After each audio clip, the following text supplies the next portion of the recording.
Hey guys, Mynock here with Mynock's Den. I hope everyone is doing well.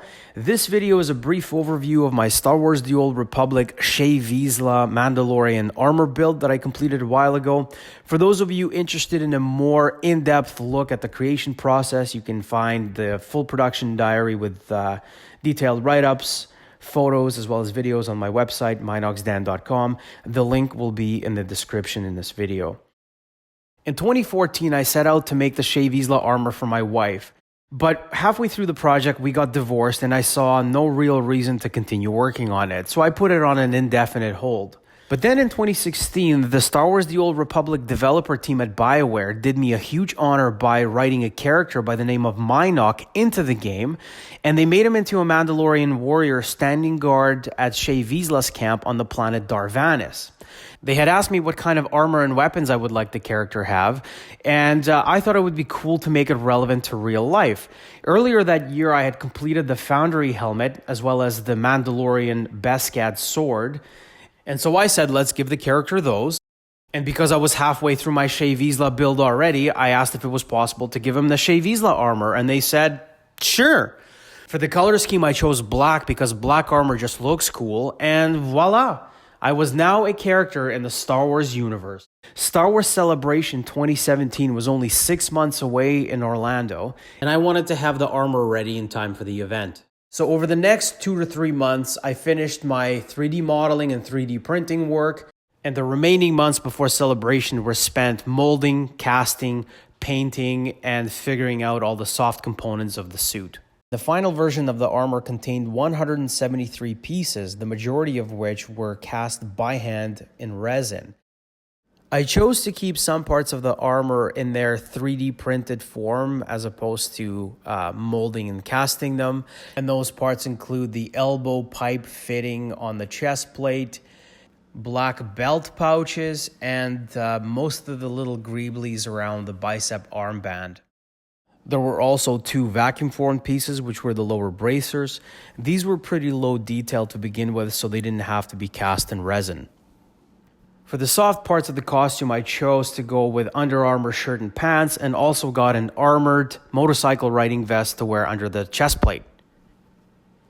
The armor ended up to be so big and so heavy that I had to buy a Pelican case in order to bring it with me safely on the plane.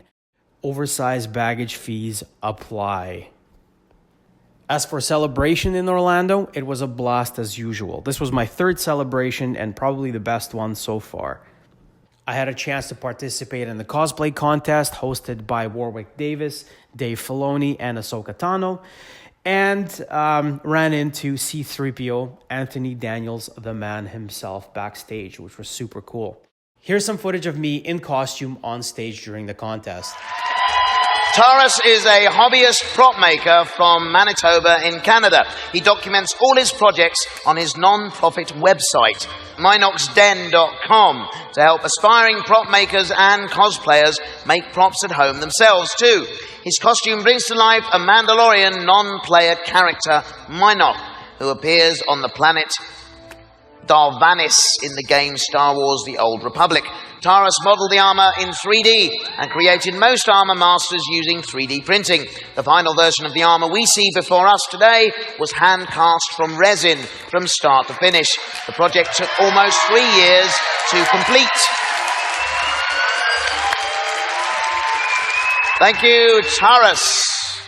And even though I didn't win the contest, I was very fortunate to have been there and met all those wonderful people, many of whom make their own costumes. After I got back from Celebration, I did a debrief video on how the costume held up during the weekend. And in a nutshell, it held up beautifully. It got scuffed up pretty good from normal wear, but the cold casting underneath made the scuff marks look really cool and in character. After I got back, I also put together an application for the Mandalorian mercs, and several weeks later became part of that wonderful worldwide community. Later in the year, wearing the same costume, I attended Winnipeg Comic Con, where I was able to meet some of my local 501st and Mandalorian Merc brothers and sisters. I plan on getting more involved with both the 501st and the Mandalorian Mercs in the near future, because these are great people and the community work they do is truly, truly wonderful. And that's it for this video, guys. As mentioned before, if you want more of an in-depth look at the creation process for this costume, head over to my website, mynocksdan.com, where you will find extensive documentation on all my prop projects. Thanks again for watching, guys, and until next time.